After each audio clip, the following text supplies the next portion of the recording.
Hi, hello, வணக்கம். இன்றைக்கி நம்ம சைக்கிள் ஓட்ட போகலாமா?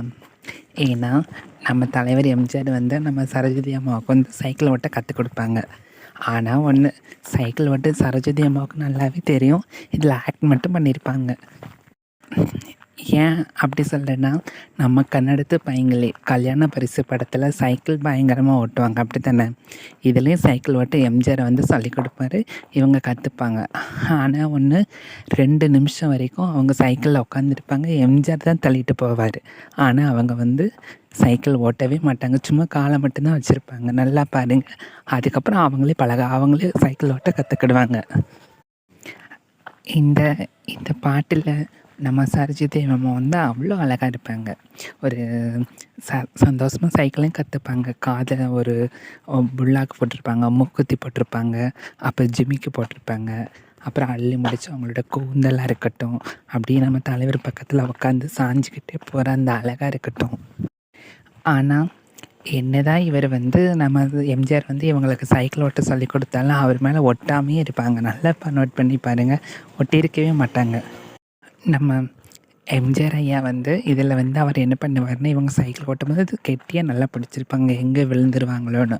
ஆனால் நமக்கு தெரியும், இவர் தலைவர் வந்து பக்கத்தில் இருந்தால் யாருக்குமே வந்து என்ன ஆகாது, ஆபத்து இல்லாமல் இருக்கும், அப்படி தானே? அதே மாதிரி தான். சரி, இந்த ஜோடியை நம்ம ரசிச்சுட்டே இருக்கும்போது அந்த குரல்கள் எடுத்துக்கோங்களேன். டிஎம்எஸ் சௌந்தரராஜனாக இருக்கட்டும், சுசீலாம்மாவாக இருக்கட்டும், அவங்களும் சைக்கிள் எப்படி ஓட்டும் போது பாட்டு பாடினாங்கன்னு எனக்கு இன்னும் தெரியல. அவ்வளோ பிரமாதமாக பாடியிருப்பாங்க. சரி, இது என்ன பாட்டுன்னா, அக்கம் பக்கம் பார்க்காதே. கண்டிப்பாக சைக்கிள் ஓட்டும் போது அக்கம் பக்கம் பார்க்கக்கூடாது. ஆளை கண்டு மிரளாதே. இடுப்பை சைக்கிள் ஓட்டும்போது இடுப்பு அங்கிட்டு இங்கிட்டு வளைக்கக்கூடாது. ஹேண்டில் பார்வை இது பண்ணக்கூடாதான். பாருங்களேன், அருமையாக இருக்குல்ல பாட்டு கேட்குறதுக்கு. எனக்கு ரொம்ப நல்லா இருக்குது. இதில் நீங்கள் தெரிஞ்சுக்கணும். இந்த காதல் ஜோடிகள் வந்து நம்ம தலைவர் வந்து எவ்வளோ தான் இவங்களுக்கு வந்து சைக்கிள் ஓட்ட சொல்லி கொடுக்குறாரு, அப்படி தானே? அப்படி சொல்லி கொடுத்தாலும் கடைசி இந்த படத்தோட கிளைமேக்ஸ் காட்சியில் வந்து அதுதான் அவங்களுக்கு ஹெல்ப்பாக இருக்கும். நம்ம சுசீலாம்மா பாடுவாங்க, கையை வளைக்காதே, கண்ணை கண்டு மயங்காதே அப்படின்னு சொல்லும்போது அந்த வாய்ஸ் எவ்வளோ அழகாக இருக்கும் தெரியுமா? ஒரு சைக்கிளை வச்சு காதல் மொழியெல்லாம் பேசக்கூடிய இதெல்லாம் நம்ம புரட்சி தலைவர் அவர்களால் மட்டும்தான் முடியும். இந்த மாதிரி பாடல்கள் தான் முடியும். என்னை பொறுத்த வரைக்கும் சைக்கிள் பழகிறத விட அந்த காலத்தில் இந்த சைக்கிள் ஓட்டுறத பாடலாக்கி அந்த அழகை வந்து என்ன சொல்லி பாராட்டுவதுன்னு எனக்கு தெரியல.